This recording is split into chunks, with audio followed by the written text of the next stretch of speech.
लोहे को लोहा काटता है और जहर को जहर, वहीं शक्ति को शक्ति से संतुलित किया जाता है और यही सब कर रहा है भारत। भारत ने डिफेंस सेक्टर में पिछले कुछ सालों में ऐसी प्रगति की है जिसकी कल्पना पहले सिर्फ विकसित देश किया करते थे। भारत अब एमआरओ यानी मेंटेनेंस, रिपेयर और ओवरहॉल का सबसे बड़ा हब बनता जा रहा है। यानी कि भारत अपने ही नहीं बल्कि दूसरे देशों के हथियारों और उपकरणों की मरम्मत और ओवरहॉलिंग कर सकता है। लेकिन इस उपलब्धि के बीच एक सवाल सबके जेहन में है कि क्या भारत की यह ताकत भारतीय वायुसेना की जरूरतों को भी पूरा कर रही है और रूस और पश्चिमी देशों के बीच चल रही खींचतान में भारत की स्थिति क्या है, इसी पर हम आज बात करने का प्रयास करते हैं। दरअसल भारत ने पिछले 10 सालों में एमआरओ सेक्टर में अभूतपूर्व प्रगति की है। भारत अब खुद के बनाए हथियारों और उपकरणों की मरम्मत और रख रखाव तो करता ही है, साथ ही अमेरिका और ब्रिटेन जैसे देशों के युद्धपोतों और विमानों का भी एमआरओ कर रहा है। भारत ने हाल ही में अमेरिकी कंपनियों बोइंग और लॉकहीड मार्टिन के साथ मिलकर एमआरओ क्षमताओं को और ज्यादा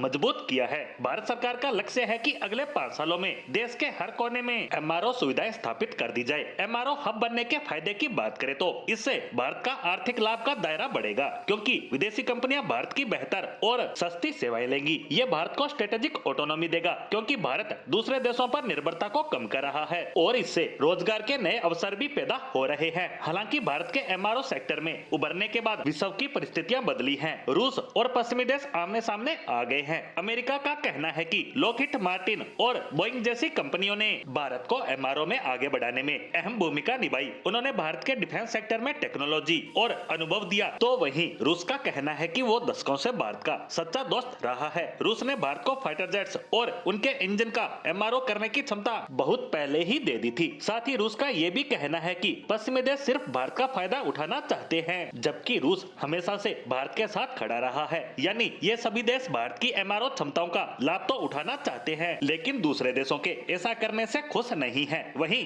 एमआरओ में इतनी बड़ी उपलब्धि के बावजूद भी भारतीय वायुसेना की स्थिति अब भी चिंताजनक है। भारत के पास फाइटर जेट स्क्वाड्रन की संख्या घटकर 30 से 32 रह गई है, जबकि उनकी जरूरत 42 स्क्वाड्रन की है। भारतीय वायुसेना के पास अब भी पुराने मिग-21 फाइटर जेट्स हैं, जो बार बार हादसों का शिकार हो रहे हैं। वहीं नए फाइटर जेट्स खरीदने की प्रक्रिया बेहद ही धीमी है। वहीं बात करें कि हमें नए फाइटर जेट्स की जरूरत क्यों है, तो भारत को चीन और पाकिस्तान से एक साथ निपटने के लिए अत्याधुनिक जेट्स चाहिए। स्वदेशी तेजस पर काम किया जा रहा है, लेकिन उनकी संख्या प्राप्त नहीं है। वहीं राफेल की संख्या भी बेहद कम है। एमआरओ के तहत भारत रूस और अमेरिका के बीच संतुलन बना के चल रहा है, क्योंकि अगर इस क्षेत्र में भारत को आगे बढ़ना है तो सबको साथ लेकर चलना पड़ेगा। लेकिन फिर भी भारत की सबसे बड़ी प्राथमिकता अपनी वायुसेना की जरूरतों को पूरा करना है, जिस पर अभी सरकार द्वारा ज्यादा ध्यान नहीं दिया जा रहा है।